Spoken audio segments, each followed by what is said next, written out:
We got it covered. It is all over me. Wore gloves. I don't know what I should have did.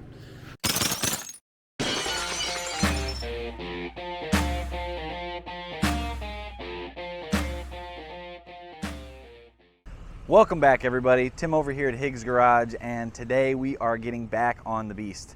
We have this 04 H2, and we are desperately trying to get this thing back to its former glory, but it has been pushed off for way too long. It's not going to be done. It will hopefully be finished up to where we can start driving this thing. We've had it for probably over a year now, definitely over a year, and we've never even really driven it. I mean, we drove it when we first got it, maybe 50 miles, 100 absolutely tops, and that was before we put the tires on it or anything. And since then, we have added the tires. Got a 3-inch leveling kit that we've only done in the back so far. I do need to finish it up in the front. We've went ahead and replaced all of our lights, marker lights, running lights up the top, and our headlights. We have new daytime running lights, just a bunch of things. We put the electronic steps on. They are not currently hooked up because this battery does have those posts that screw into the battery, which it makes things hard to add. We redid the bumpers. The front and rear bumpers were trashed. They were super rusted out, so we went ahead, we sandblasted them, we replaced all the rotten metal with new metal, and we are adding a backup camera to this. We did also add the Tesla style, or whatever you want to call it, screen to it in there. The gauge is rebuilt. We put a redhead steering box on it. We put a new Bilstein steering stabilizer on there. We have new front struts for it that will be going on it. We have new rear shocks, all new suspension components on here. We added these little WeatherTech window things on there. We did add shorty headers. Shorty headers has all new coil packs, has all new injectors, all new spark plugs, new NOx sensors. The whole top end has been resealed. We do have a leak at the oil pan, so we need to drop this front diff down and change the oil pan gasket, and that's when we'll do the front struts and our torsion keys. It does have a couple paint imperfections here on the plastic on the cowl, here. This is gonna get fixed. We have a couple dents on the other side. We will have PDR'd, and we have a rotten brake line. The back have been replaced. However, the front, this is the culprit here, have not, and they are terrible. So we have new brake lines that we'll be making, and hopefully reusing these fittings. It is a pain to do because the ABS pump or box, whatever, is up underneath the rear here. I'm hoping that I can unscrew and get new lines fit and bent in there without lifting the body. I know some people cut holes in the floor. I absolutely do not want to do that. The floor does not have a hole cut in it at all, and I want to keep it that way. And what we're going to do today is we have the power washer out, and we have attached to it a wand attachment. This pipe right here hooks up to this red hose, which then goes into this bucket that I just made. Really easy. All I did was get a 5-gallon bucket, got a grommet from Harbor Freight out of one of their assortments, and drilled a hole and put this tube in there. That way the sand doesn't get wet. That is medium grade, I believe, arena sand from Quikrete. I did have to order it because nobody could get it local. So I did that way this lid could get put on, like so, and it will keep any water and debris out while we're blasting. So this red hose right here will hook up to this, hook up to the end of our power washer here. And this power washer is pretty large. It's 4,000 PSI, 3.6 gallons per minute. I've never tested this out. My dad has tried this attachment with play sand, I believe it was, and I don't know that he had the best luck. I did some research, and this is supposed to be really good. I want to blast all the frame. I want to get all this nasty corrosion and rust all off here, and we're going to do it back here. Eventually we're going to add a rear diff cover. As for now, we need to get all that corrosion that we can without getting anything else damaged off from everything. There's no holes that are through anything. This is all surface rust and scaly, so we're good, but I need to get all that off. We're going to use this, and then we're going to prime it, and I'm going to use a single stage flat black and paint the whole frame. That's the plan. Plans change, I know, and I'm letting it run because the battery was completely dead. It's been sitting for way too long. I taped off our connections. We're going to start getting this blasted the best we possibly can. AC works perfect. You can see it leaking down here, and hopefully it works as good as I'm expecting it to. We do have to replace these lights. I have them, I just haven't done them yet, and I would like to get the new taillights for it. And I think we're going to go ahead and remove these in really good shape. I did take the DVD player and the TV out of it. I do probably want to eventually find some actual headrests without the TVs in them and just put regular ones in here. Kids use their tablets anymore, so there's no point. And this is just all from the old radio and the old wheels. And then in the back, we just have a bunch of parts and stuff that needs to be cleaned out. I would like to get this done. That way we can move on to getting the stuff on this list knocked out. Like I said, we have quite a list. Let's go ahead, hop in. I will go over the whole frame before I blast anything, but then we'll go over the whole thing with the camera so you can see what the difference looks like after we use this blaster. Then we'll also go ahead, we'll prime it with the paint gun, and then we will go ahead and use the single stage flat black. We'll paint it, but that will be probably 2 days. The tires and wheels, just so if anybody's asking, they are 371350s on 20s. Those were added. They have no miles on them. They literally were put on, and this thing has not even been on the road. Rear brake lines were replaced by the previous owner. I'm gonna set you guys up after I show you, and we will be right back after we get some blasting done.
Few days later here, and we have the Hummer kind of closer to getting POR 15 or painted. We went ahead and ordered the POR 15 top coat. That way we can go ahead and put the POR 15 on, and since it's not UV protectant, we were going to use a different paint to put on there, but I didn't want to risk it having a reaction and having to clean up a whole mess. So we got their top coat and chassis black. That way we can go ahead and go over the whole thing. We're going to actually brush it on. I wasn't going to spray it.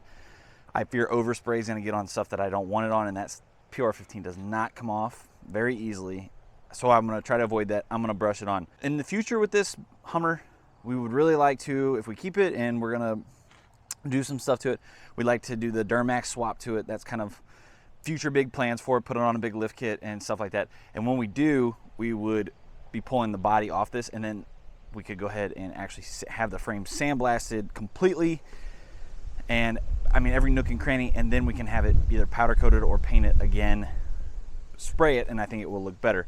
However, with the surface rust on it and stuff like that, I wanted to get it taken care of the best that I could now, and I believe the best way to do it is going to be brushing on the POR 15. And you can see it does have some flash rust already because it's been days. I did go ahead and spray the Hummer off and wash it with some soap and water. You can see in here, and that power washer did a great job with that sandblast attachment. However, it was a mess, for one. I've already cleaned a ton of sand, and you can see more.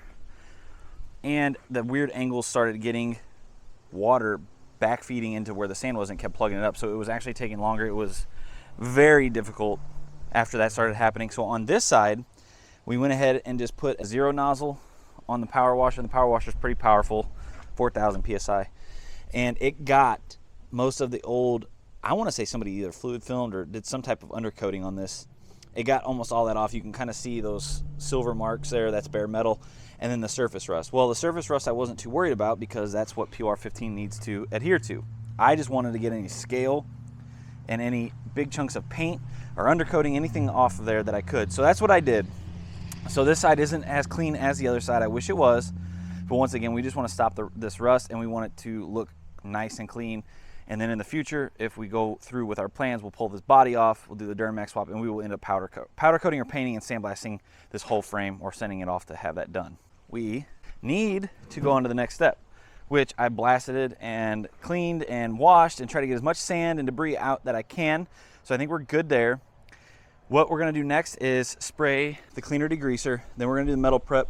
We won't really probably need the solvent, maybe just to clean up stuff, because we're not gonna thin it out to spray it. But then we're gonna go ahead and use a paintbrush, paint this stuff on here. Once it dries to where it's tacky, you can go ahead and we will add our chassis black top coat. Let's go ahead, fill a bottle up with this degreaser, spray it on, and follow the instructions, clean it off. After that dries, we will do our metal prep. We do this for 20 minutes, keeping the surface wet with this product here, and then we wipe it all down, and then we'll be ready to paint. Let's degrease this.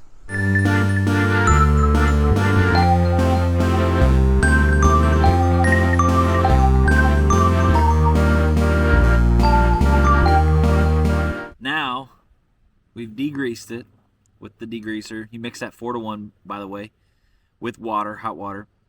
We've done that. We've sprayed it off. It's dried out a little bit. Now, like I said, we got the metal prep. And what we're going to do with this, we're going to spray this on everything that we're going to paint. We're going to keep it wet for 20 minutes. And then after that 20 minutes, we're going to go ahead and we're going to rinse it all off and let it dry out, bone dry, before we can go ahead and add the PR15. Let's get to it.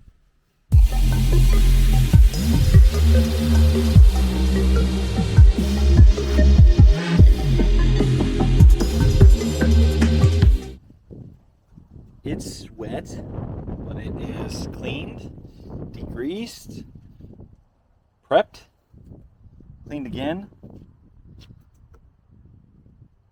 I really wish we would have got the whole frame like that. That was absolutely perfect, but it just wasn't happening. But you can see.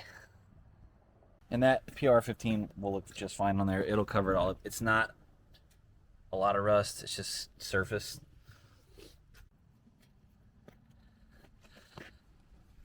It will look good. Next, we wait for it to dry. Once it's dry, then we can go ahead and apply the PR15 right onto it with a paintbrush. Then it says about 2 to 6 hours of dry time. We just need it to be tacky enough to where when we drag our finger on it, you can feel resistance, and then we can go ahead and add our top coat. The top coat we can apply, it says dry to the touch in 30 minutes, I believe. 2 to 72 hours, a huge window for recoat. I think once this dries up, give it a few hours after its first coat of the PR15. Probably give it another coat of PR15 to do it right. And then top coat. So it's probably going to be a late night tonight with all the cure times, the dry times in between coats. It's gloomy outside. Don't want it to rain. We need to make room in the shop that we can get the Hummer in. It's sketchy. We don't have brakes very much. The front brake line has got a massive hole in it. I wanted to paint it first. That way I'm not getting paint all over the new brake lines that I put on. But we have the parking brake. So we're going to go really slow. We're going to move everything out of the way.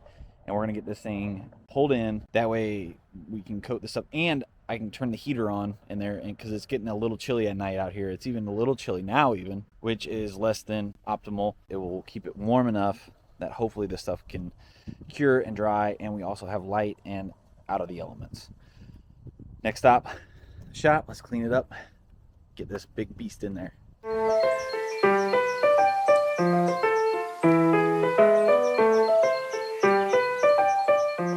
Wasn't too bad. We got it in, just rode the parking brake all the way in. We're gonna let it dry out. I'm probably gonna throw this big fan I got here behind me in the front. That way it can blow across this thing and get some airflow on it. That way we make sure that it dries out really well. The other things that we need to get going on this, the new clock spring, because the clock spring is busted inside of here from when we put the gearbox on. Once the frame and everything is painted on here, we have all the bumpers, we have the halos on these lights that need to be wired. We also have new running lights. That all that stuff can all be assembled and put on after that. Before we do that, I'm noticing that all the front brake hard lines are running across here. Well, we have to replace the brake line that is busted. Well, we're gonna go ahead and redo as many of them as we possibly can, if not all of them that have not already been replaced, because I would rather have new ones on. I don't want a chance being out somewhere, and if one was already bad, then we have a blowout somewhere else and we lose all of our brakes. Needless to say, we have all the bumpers that need to go on after the paint. We have all the lights that need to get hooked up. We have the brake lines that need to get done. We have the clock spring that needs to get done. That is our goal for the next parts of this. Break it up into some other videos. We're gonna do the frame paint here, but just so you guys are aware, and if you like the content, then you guys can make sure you are on the lookout, subscribe, share, and comment, all that good stuff, turn your notification bells on, and then you won't miss out on all the new stuff that's gonna be coming up. As far as like I just listed, that's not even touching the interior. All the interior panels are going to be coming out. All of our plastic pieces that are all worn inside there are coming out. We also will be pulling this front diff out. That way we can go ahead and replace the oil pan gasket because it is leaking. And then we also have new struts for the front and the torsion key, so this thing's not sitting high in the back and low in the front like it is. Because right now it has a 3-inch lift kit only in the rear. I never finished the front because I wanted to go ahead and do that oil pan gasket, do it all at one time. That's a lot of stuff. But anyway, that is what we need to get done for this Hummer. Give it some time to dry and get on this paint. It is the next day. We are out here with the Hummer. We finally got it dried out. We got our table set up with all of our stuff. We got things taped up a little bit down here. We're gonna be careful. We're gonna do this with the paintbrush, but I think it's about time that we get started. You don't wanna paint right out of the can.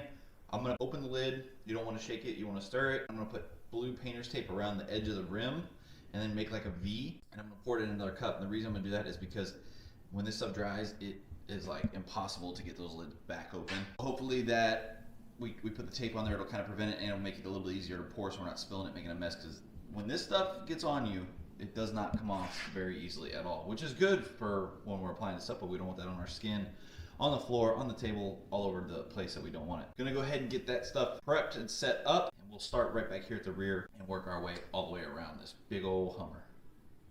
We got our paint. It was super hard to open this can. I don't know what, we pretty much destroyed the lid, so hopefully we can get it to seal back up. Make sure this is clean. Pour it in there. This should do it pretty good for right now. Try to keep as clean of a work environment as you can with this stuff because it is nasty. And I never wear gloves, but I advise to wear gloves because I did get it on my hands the last time I've used it, and it was terrible to get off. We're gonna go with this size brush here, 1.5 inch brush. That's what we're gonna start with. And our diff cover, it looks terrible. The reason I didn't go crazy with it is because we're just gonna go ahead and put an aftermarket diff cover on it anyway. We're gonna cover it, but it is gonna come off and get replaced with new aftermarket ones, so this cleans this up a lot better. All these brake lines get replaced. Stuff that's rusty is all, this clip is not, but I would probably end up popping it off and just painting it. Make sure you don't get it on the bottoms of your shoes and then walk on anything that's important or get in the car. So you can see how this is gonna go. I'm gonna time lapse you guys up. We're gonna get this knocked out, we'll move around. That'll be one coat, and then when we come back through and do the top coat, I'll show you guys back here again. That way you guys can see what the difference may look like, and we probably won't tell a huge difference until it dries. And after this thing's all finished, we'll pull it out in the sun, and we will go around and you guys will be able to see how good this stuff looks. It is a really hard finish that is super durable. You have to make sure you do it right. If you don't, and you know, get scale like this cover, where there's scale or paint that could pull off, that's where the coating's not going to stick because it's only sticking to the stuff that's on the surface. We're not sponsored or anything by PR15. I just really like it, and honestly, we've used it before and can honestly say that it really holds up really nicely to be a hard finish and works really good in these situations. I've used other paints that don't go over rust very well, or you know, they'll look good, but they don't tend to last. This stuff lasts pretty well. It's kind of nice because it levels out when you paint it with a brush. You get in here and it doesn't look terrible. It doesn't look like you painted it with a brush. Self-leveling kind of stuff. Because ideally it would be nice to spray this, right? But we don't want to do that because we're going to get overspray on literally everything we do not want. All right, I'm going to time lapse you guys and we're going to get this stuff painted.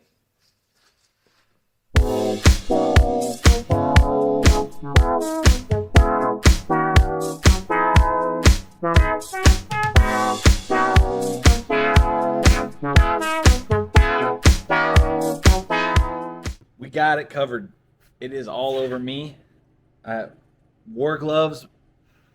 I don't know what I should have did, but it's all over me and it probably will be for weeks. I've already tried to shower and clean it off, but it didn't work. The good news is she's covered for the most part. I did run out. I used an entire quart doing everything. It looks very good. I am kind of bummed. There's a lot of sand in it. There's nothing I could do. I washed this thing probably 5 or 6 times trying to get all the sand from when I sandblasted it off. However, it didn't all come off. It come off when we were brushing it in all the nooks and crannies. That's okay. A lot of it you won't see once the bumpers are on and stuff. The diff cover will be replacing with an aftermarket one, but it looks really good. I'm happy. It is much better than it was before. I could not stand to see all that rust, so I'm pleased with it. The bummer part was it took about 5 hours to paint that. Used a quart, and there were still some places that I did not even have enough paint to do. It's tacky right now, so it is a good time for us to apply the top coat. I've decided I was gonna go and try to get some aerosol cans of this and spray it, but I don't want to do that because we would have to wait. Today's Sunday, tomorrow supplier may be closed. I'm not sure. I think that maybe for a holiday or whatever, they may be closed. We're gonna put it in the paint gun. We're just gonna use a cheap Harbor Freight, the purple gun, like $10 gun. We're gonna reduce it down with the solvent that is made by PR15. You can see where I taped off those brake lines. I was trying to eliminate the brush touching a bunch of stuff, but it looks pretty good, I do have to say. You can see on the control arm where it dripped. I'm not worried about those. I plan on taking those off and either sandblasting them, replacing them. I would like to eventually do the kryptonite front end on this, so I wasn't too worried. My main concern was getting the frame. Things that can be bolted on and off and replaced. As time goes on, we will just be replacing stuff like that. Next thing, we're gonna go ahead, do the top coat. We're gonna reduce it down with the PR15 solvent. You guys can see, we have chassis black, the solvent. I got to read and see what we're going to reduce it down to. I'm not positive yet. And then we're going to go ahead and spray it out of the purple gun. Try to get all the nooks and crannies that we can.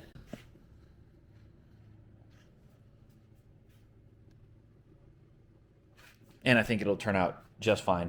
After this is done, when we pull it out in the sun, we can get out of the shop, we can get on our back. I might even drive it up on some ramps.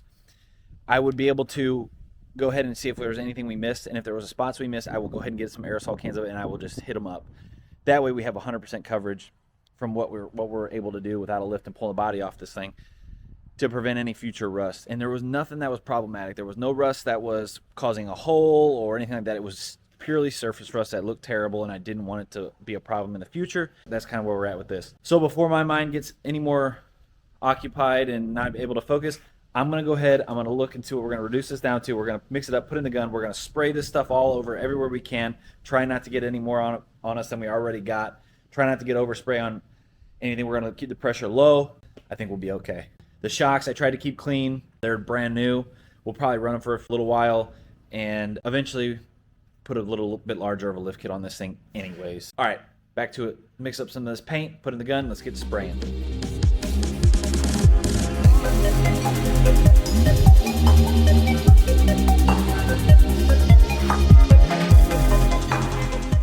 She's sprayed. Everything is good to go. We got a lot more sand out from all kinds of cracks, of course, since we were putting air pressure to it. But it looks good. It just needs to dry. And I think we'll be good to go. Put it on kind of thick. We wanted all that protection that we could get. I think this will do it. I will let it dry. We'll see, how it turns out in the sun. I'm pretty happy with the results. It'll be nice once we get these bumpers and inner fenders and all this other good stuff put back on here. However, we can't do it until we get our brake lines. It's a little bit easier to access with the bumpers off, especially in the front. We have a front line that needs to be replaced. And same with the rear. There's those two in the back. Gonna go ahead and replace those. They go right there and there. So we have some good, reliable brakes on here. With all that being said, guys, we're gonna call this video here. There's a lot of content in there, from frame cleaning to the painting. Next video, we will hop on some more stuff on this Hummer. Not sure exactly what we're gonna tackle next. We have the clock spring that's in. I have that sitting over here. We need to throw that in, and we need to order some brake lines. But for now, we're gonna go ahead and let this thing dry up, and then the next thing, we'll see you guys on the next one, working on the Hummer. And all the future videos you see me, I'm sure that I'll have this on there. Thank you all so much for watching. Make sure you hit the like, subscribe button, leave your comments below. That way you don't miss out on the future videos of this Hummer. We got a lot of work to do. Thanks, everybody.